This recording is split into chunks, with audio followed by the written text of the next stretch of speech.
Hello friends, नमस्कार। आपके अपने चैनल आपका गार्डन में एक बार फिर से आप सबका स्वागत है। फ्रेंड्स, आप टाइटल देखकर समझ ही गए होंगे कि आज की वीडियो किचन वेस्ट के बारे में है। ये तो हम सब जानते ही हैं कि किचन में डेली बहुत सारी वेस्ट चीज़ें निकलती हैं, जैसे सब्जियों के छिलके, फ्रूट के छिलके, या फिर यूज़ की हुई चाय पत्ती, और कभी कभी बचा हुआ खाना जो हम जल्दी यूज़ नहीं कर पाते और ख़राब हो जाता है।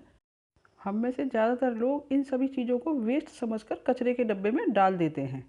अगर आप गार्डनिंग का शौक़ रखते हैं और आप चाहते हैं कि आपका जो गार्डनिंग का बजट है वो थोड़ा सा कम हो जाए, तो आप इस वेस्ट से बहुत ही यूज़फुल ऑर्गेनिक फर्टिलाइज़र बना सकते हैं, वो भी बहुत ही इजी वे में। इस वीडियो में मैं उस ऑर्गेनिक फर्टिलाइज़र को बनाने का पूरा तरीका, मतलब पूरा प्रोसेस बताऊंगी, इसलिए इस वीडियो को आखिर तक ज़रूर देखें।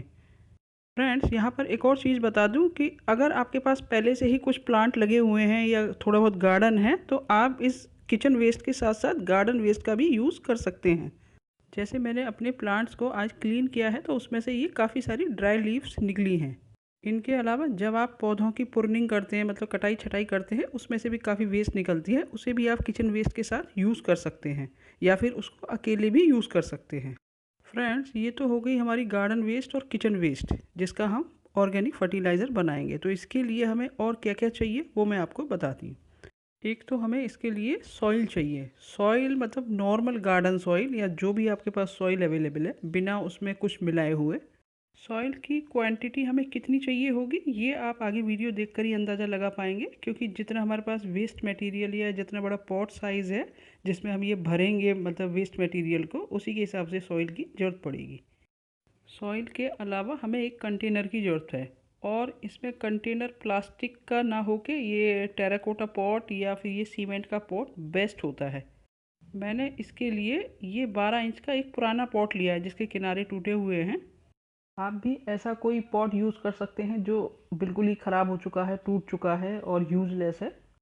इस पॉट में सॉइल भरने से पहले हमें इसमें एक छोटा सा इसके होल पर पत्थर रख लेना चाहिए। अब मैं इसमें, मतलब ये 12 इंच का पॉट है, तो इसमें कम से कम 3 इंच की एक सॉइल की लेयर बिछाऊंगी, मतलब बॉटम में एकदम। ये जो मैं लेयर इसमें सॉइल की डालूंगी, ये मैं अंदाजे से डालूंगी, ऐसा कोई हार्ड एंड फास्ट रूल नहीं है कि एकदम एग्जैक्ट 3 इंच ही हो। 2.5 इंच, पौने 3 इंच या 3.25 इंच, कुछ भी हो सकता है, उसमें कोई फ़र्क नहीं पड़ता है।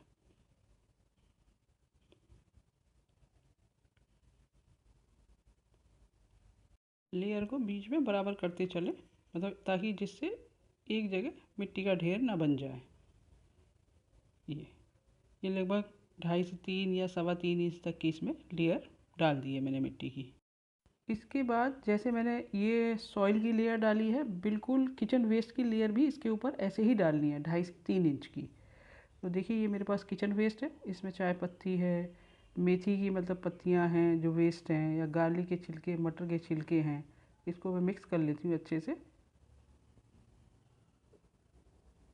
और इसके बाद मैं इसमें थोड़ा सा गार्डन वेस्ट भी मिलाऊंगी, मतलब मेरे पास जितना ये किचन वेस्ट है इसकी 2 लेयर बन सकती हैं। तो पूरे जो गार्डन वेस्ट है मैं पूरा इसमें मिक्स कर देती हूँ एक बार।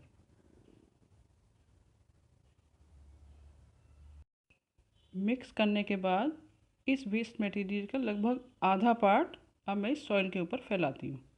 मतलब इसकी लेयर भी 2.5 से 3 इंच के लगभग होनी चाहिए, क्योंकि मेरे पास इतना ही मटेरियल है, तो मुझे इस बात का अंदाज़ा है कि ये 2 लेयर ही इसकी बन पाएंगी। बस आपको ध्यान रखना है कि 3 इंच की जो सॉइल की लेयर है उसके ऊपर 3 इंच की ही लेयर उसकी वेस्ट मटेरियल की होनी चाहिए। इसके बाद हम फिर से इसके ऊपर सॉइल डालेंगे, मतलब वो भी 2.5 से 3 इंच या थोड़ी बहुत जो भी ज़्यादा है। बस हमें इसको कवर करना है ताकि अच्छे से ये ढक जाए।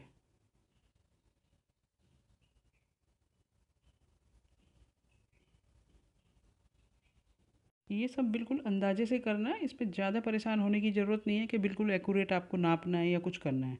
मतलब हमारा मकसद है कि ये जो वेस्ट मटेरियल है उसे सॉइल से कवर करना है। और देखिए, थोड़ा थोड़ा इसको प्रेस भी करते चलिए, इससे क्या होगा, हमारा ज़्यादा मटेरियल इसमें आ जाएगा। यहाँ पर आपको एक और बात बता दूँ कि ये तो मेरा छोटा पॉट है, और मेरे पास जो किचन का ये वेस्ट है 1 ही दिन का है लगभग। आप 4-5 दिन का वेस्ट भी यूज़ कर सकते हैं और बड़ा पॉट भी यूज़ कर सकते हैं और उस पॉट को कम से कम 3-4 दिन में भर सकते हैं। ये तो मैं आज ही आपको भर कर दिखाऊंगी। अब इस सॉइल की लेयर के ऊपर फिर से हमें वेस्ट की एक लेयर डालनी है। मतलब आपका जो वेस्ट मटेरियल है उसके हिसाब से और पॉट के हिसाब से ही लेयर बनानी है। 3-3 इंच की आप लेयर बनाते चले जाइए। साथ ही इस वेस्ट मटेरियल को या सॉइल की लेयर को थोड़ा थोड़ा प्रेस करते चले जाइए ताकि इस बहुत सारा मतलब मटेरियल आ जाए। इसके बाद हमें फिर से इसे सॉइल से कवर करना है। अब क्योंकि ये पॉट तो छोटा है, 12 इंच का ही है और अब देखिए इसमें 2.5-3 इंच की ही जगह बची है, तो अब मैं इसे सॉइल से फुल भर दूंगी। अगर आपका पॉट बड़ा है और मटेरियल भी मतलब थोड़ा कम है तो आप एक दिन में 2 लेयर डाल दीजिए, एक सॉइल की लेयर, एक वेस्ट मटेरियल और एक फिर से सॉइल की लेयर डाल के छोड़ दीजिए। फिर नेक्स्ट डे फिर से उसमें वेस्ट मटेरियल डाल दीजिए। तो आपका पॉट जब तक भरेगा नहीं मतलब फुल, तब तक आप उसमें यूज़ कर सकते हैं उस पॉट को, मतलब 2-3 दिन तक में भर सकते हैं। सॉइल की जो ये लास्ट लेयर डालनी है हमें थोड़ी सी मतलब ज़्यादा डालनी है। मतलब मेरा मतलब है कि मतलब जो मटेरियल है पूरी तरह से कवर हो जाना चाहिए, वो कहीं से भी बाहर की तरफ एक्सपोज नहीं रहना चाहिए। और थोड़ा थोड़ा इसे प्रेस करते रहें साथ के साथ ताकि इसमें ज़्यादा सॉइल आ जाए। ऊपर की लेयर थोड़ी मतलब सॉइल वाली ज़्यादा इसलिए भी होनी चाहिए क्योंकि ये सॉइल धीरे धीरे करके नीचे की तरफ ही चली जाएगी, क्योंकि हमें इसमें बीच बीच में थोड़ा थोड़ा पानी भी डालना होता है। तो ऊपर की लेयर थोड़ी सॉइल की ज़्यादा होगी तो अपने आप ही वो नीचे पहुंच जाएगी। पॉट जब सॉइल से पूरी तरह भर जाए तो उसे अच्छे से प्रेस करके प्लेन कर दें हर तरफ से, इस तरीके से। देखिए अभी भी थोड़ी सी और मैं सॉइल डाल देती हूँ। ये पूरी तरीके से हो गया। अब मैं इसको बराबर करके दबा देती हूँ। देखिए ये पूरी तरह से मैंने इसको प्रेस करके सेट कर दी है। इसके बाद हमें इस पॉट को किसी चीज़ से कवर करना है। कवर करने के लिए आप कुछ भी वेस्ट, जैसे लकड़ी का टुकड़ा पड़ा है या पत्थर का टुकड़ा पड़ा है, और नहीं है तो कार्डबोर्ड के टुकड़े से आप भी इसे कवर कर सकते हैं। जैसे मैं इसे कार्डबोर्ड के टुकड़े से ढक देती हूँ और ये क्योंकि हल्का है तो इसके ऊपर मैं कुछ हैवी चीज़ भी रख देती हूँ ताकि ये उड़े नहीं। इसके बाद आप इस पॉट को ऐसी प्लेस पर रख दें जिससे इसे बार बार हटाना ना पड़े, जहाँ भी आपके पास स्पेस हो, क्योंकि इसको ऑर्गेनिक फर्टिलाइज़र बनने में कम से कम 9-10 महीने लगेंगे। अच्छा, एक और चीज़ कि हर 1-1.5 महीने में इसमें आप आधा लीटर पानी डालते रहें बीच बीच में। चलिए मैं आपको एक पॉट दिखाती हूँ जिसमें मैंने पहले से ही मतलब 1.5-2 महीने हो गए होंगे जो मटेरियल रखा था, वो दिखाती हूँ कि उसकी क्या कंडीशन है। मुझे भी देखनी है और मैं आपको भी दिखाती हूँ। हालांकि इसमें मैंने पानी अभी नहीं डाला है। पानी का केवल यही फ़ायदा होता है कि थोड़ा डिकम्पोज होने में प्रोसेस तेज़ हो जाता है। चलिए देखिए सॉइल को हटा के देखते हैं क्या सीन है इसका। देखिए जो मटर की फलियाँ थी वो सड़ रही हैं, अभी ब्राउन हो चुकी हैं और थोड़ी थोड़ी उनमें फंगस भी लग गई है। तो ये इसका प्रोसेस है। इनको पूरी तरह डिकम्पोज होने में अभी काफ़ी टाइम लगेगा। तो इसको मैं दोबारा से कवर करके इसके ऊपर थोड़ा सा मैं पानी डाल देती हूँ।